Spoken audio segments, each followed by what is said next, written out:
Welcome to the inaugural series of the HUMHR Career Insights podcast, your guide to navigating career success. I'm your host, Vache Chibafa, a certified professional career coach, human resources consultant, and founder of HUMHR.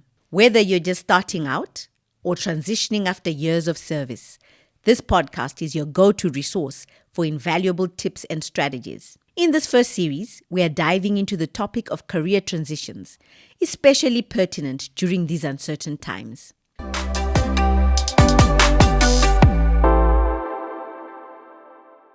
Welcome to Episode 2, Forced Transitions and Finding Opportunities in Adversity. In today's episode, we want to talk about career transitions because of organizational changes. Humanitarian organizations often use terminology that emphasizes the organization's commitment to its mission, values, while acknowledging the difficult decisions that are being made. So instead of using the term retrenchment, they use alternative phrases that try to highlight the positive impact this will have on the organization's mission rather than on the individual losses, and also without implying negative connotations associated with terms like layoffs or downsizing. Some of the terms they use are right-sizing, restructuring, realignment, and voluntary separation program. Regardless of the terminology used, transparent communication and support for affected staff are important to ease the impact of these changes on individuals and the organization as a whole. I began my HR career as a graduate trainee for a top multinational company. I was very excited to receive the offer letter after a thorough and exhausting recruitment process. I threw myself into this program with everything: passion, excitement, hard work, and spent the next 2 years preparing for my junior management role, which was the end goal of this training program. At the end of the 2-year program, I would be a manager with a company car and a lot of other benefits. At 23, that would have been one of my long-term career goals achieved very early. 2 years later, I was waiting for my appointment letter. And instead, I got a whole spiel from 3 senior managers about how, unfortunately, I would not be appointed. And in fact, that was my last day at work. There had been no prior indication that this is how things would go. I was performing beyond expectations, with performance evaluations on file to attest to that. I was told there is only one position and 2 of you. And unfortunately, we cannot offer you the position. Strangely enough, the position that was available, I was actually already doing that work. I was told this has nothing to do with your performance, as you have been outstanding. There are other reasons that all of us here are aware of, but we cannot discuss them here, but we are sure you are also aware of them. This last sentence said in very hushed tones. Well, I left that room very angry and bitter. I had learnt another very early career lesson. Nobody owes you anything. Not your boss, and definitely not the organization. Only you owe yourself something. To always believe, like I said in a previous episode, that tomorrow will come and you can embrace it. I also learned something from that meeting. This meeting that I had had with 3 very senior managers who had a wealth of experience, years of experience. I learned how not to communicate a job loss to an employee. I learned how not to manage any form of separation. Even in adversity, there is professional development. 3 years later, as an HR manager, when I was responsible for communicating a realignment process to over 30 employees, I was compassionate. I ensured that the impacted employees were supported emotionally as well as financially. Let me share with you 3 lessons from my personal forced transition. Number 1, you are the driver of your own career, and even if things seem settled, for instance, you have an indefinite job contract, or you have a fixed term contract and you think you have job security for the next 2 to 3 years, this is never a guarantee, particularly in the humanitarian world where funding challenges are the norm. Always have plan B and plan C. Financially, you should always try to have a 6-month backup plan.